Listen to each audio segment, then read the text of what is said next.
See if we get a thumbnail. See if we get a thumbnail. I did not get the 9 hours like I said I was gonna get. Got the same amount, 7 hours or so. 7 hours, more or less, like more or less, not more or less, more or less than 7 hours, but around that time. But I feel better today. I want to say something. Yeah, the first thing I'll talk about this topic, because I wrote about it, is I don't want material possessions to flaunt it to people. I don't care about flaunting my material possessions to people, because a lot of the times people just want to get things so that they can have more things than another person. A house, they just want a bigger house than their neighbor. But here's the thing, like, if everybody had mega mansions, and I just had a mansion, but that mansion had everything I needed, I wouldn't give a fuck about everybody's mega mansion. I'm gonna keep it a buck. Right? Like, I wouldn't give a fuck, but that's it. If everybody had $10 billion and I had $1 billion, but I was able to pay for everything I needed, I wouldn't care. The thing is that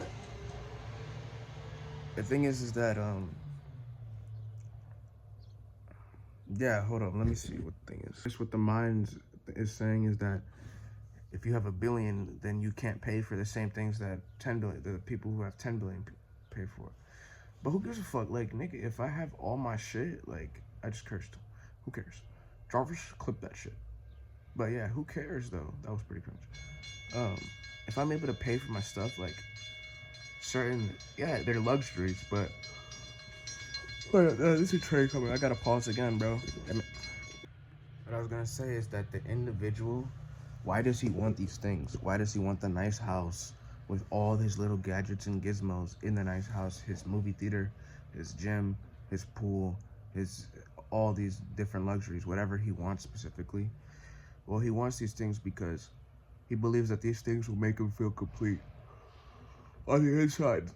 The spiritual person makes the excuse that, oh, when I get these things, that I'll focus fully on my spirituality. But it's just a lie, because if you are fully spiritual, you'd be willing to drop everything of the material life and go full for the spiritual. So you're not fully spiritual. What you are is you want material possessions, but you just want to be happy with material possessions. That's what you want. So you're not fully into the God realization path. It's because the individual has a certain bias towards things. If you were fully spiritual, you'd be willing to drop all of it. That's just a fact. So I gotta understand that. Like, I'm not fully spiritual, but it's my number one, but it isn't the number one and only. It's the number one, but not the number one and only. Yeah. And then what else was I gonna say? I was gonna talk about, oh yeah. Okay, this is an interesting situation. What do you do when somebody who's most of the time is a decent, genuine person, but occasionally will snap into fits of anger and rage? So when you're dealing with them, right? Like, for the 90% of the time, 85% of the time, they're good. But that 10-15% where they just snap into a rage. You know, yesterday I went off my awareness game and I allowed what another individual did to get me angry. I became a slave. Mentally and emotionally. I became a slave, which is the fact that I'm able to pay attention to the fact that, you know, I am growing, because the fact that I'm able to pay attention to the fact that I became a slave in that moment. And what I did to try to counteract that specific situation was I instantly tried to get a 21-minute meditation session in. I did my hatha yoga a little bit, stretched out a little bit, pranayama, and I instantly went into a 21-minute meditation. I had to, bro. I had to, because my mind was over fixating on what I should have done and how I should go about that situation. But the real thing is that the stillness answers all questions.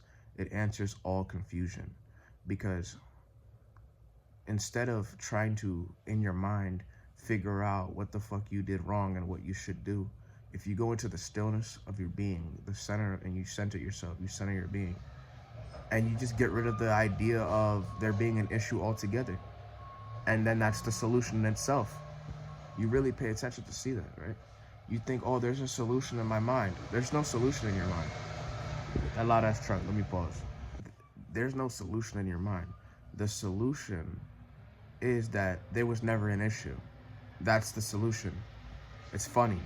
Dude, this truck is loud, bro. Shut your ass up, bro. I'm about to get filmed. No.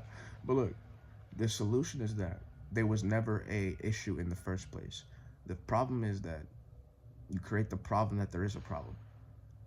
So when you're in the moment, see, also, even in the moment, you can come to this realization that there is no issue. It's just you have to practice, and you have to get your mind, your being still at all times throughout the day. You know, your meditation session will give you like a 1 to 2 hour window, maybe 3 hour window of being calm, composed. But when you go out into the world and you start encountering different situations, people, places, circumstances, conditions, these things are random. They have no inherent meaning of themselves, but you may deal with a hothead, right? You may deal with a hothead. And if you are not still or centered in your being, what the hothead does will get onto you. Sadhguru says that the first thing to do is have compassion, be loving, be kind towards the individual. That's true. But if that doesn't work, if that doesn't get through to them, which why would you try to force yourself to be loving towards a person? Me, in my opinion, just let it go. Don't put any fucking thing on the situation at all. Just let go and don't put any meaning on the situation at all.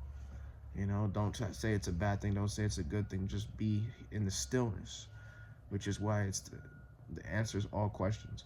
And then, or you can distance yourself, which is probably the best bet. Why would you hang out? Honestly, me personally, I don't want to deal with hotheads. So even if it's 10%, 90% they're good, but 10% they freak out into a pit of rage, I'm not dealing with that. I don't want to deal with that crap, bro. Respectfully, not disrespectfully. It's just because I'm in my own self journey, and I wouldn't say I'm enlightened.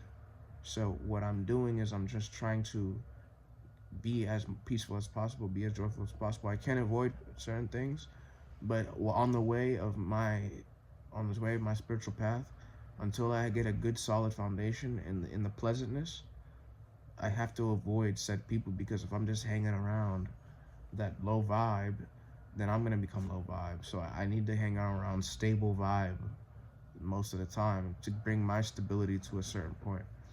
But I'm grateful that I was able to pay attention to this specific situation. So whenever you're out in public or doing something that is quote unquote high stressful situation, but you're good, but you're dealing with an individual who occasionally snaps into pits of rage and will shoot that shit at you, and you're involved with them, and sometimes you may feel sad, you may feel angry, you may feel the rage that they're feeling. It is what they're feeling at that moment. They feel that. So the best thing to do is obviously to be in the stillness, because if you're in the stillness, there is no issue ever. There was never an issue. This could be applied to anything, not just with nasty people, with your work, with your career. When you constantly overfixate on the idea of I'm failing, or idea of there's an issue now. Now you fucked up your whole day, and now this thing is lingering in your mind. But if you get to the stillness where all the issues are just gone, you're not focusing, you're not aware of them, you're just aware of just presence. Where's the issue? There is no issue. That is fulfillment right there. So the stillness answers all questions. You have anything in your life that's like tweaking you out or some shit, the best thing you could do is get yourself stretched out with some hatha yoga. In my opinion, this is my opinion. Get some breathing exercises and pranayama, and get super still, right? Obviously exercise, anything that gets you really still and relaxed. You know, that's the best bet. You know, don't try to figure out what the fuck I did wrong, how I should handle that situation. Just get into the stillness, and the idea of a problem just completely disappears. That's my opinion. So that's what I have to do. But when you're in the heat of the moment, what do? Right? When you're in the heat of the moment, well, when you're in the heat of the moment, the only reason why you got into the pit of rage was because on the inside, you started to identify with the thought instead of just allowing and accepting. But you're in a high pressure situation, meaning you have to make a decision, right? It takes practice. You're able. There's a way to make a decision in a still mind frame, which let me know yesterday that I think this is a good thing, which is I do have to get deeper into my practices. I have to get deeper. I have to do not necessarily more, but I have to do more efficiently. I have to get a Kriya. I'm not sure how I'm gonna get initiated into a Kriya, Shambhavi Mahamudra Kriya, or YSS Kriya, Paramahansa Yogananda's foundation, their Kriya. I would love to.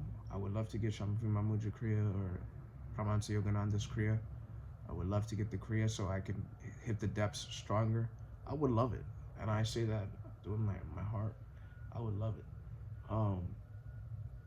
Yeah, because I need something more potent. Right now I'm just doing Miracle of Mind app in one of my techniques that I invented, which is basically the same as the Miracle of Mind app, just longer and with a certain affirmation of a manifestation. And then Stillness as well, which I prefer. But yeah, I need to get deeper to my practice. I need to be more centered because this shit can happen at any time, any moment. Something can happen in life and it can freak you and then you become a slave to it. You know? Anyway, that's what I want to say. The stillness answers all questions, all confusions, all illusions. It dissolves them. That's what I want to say.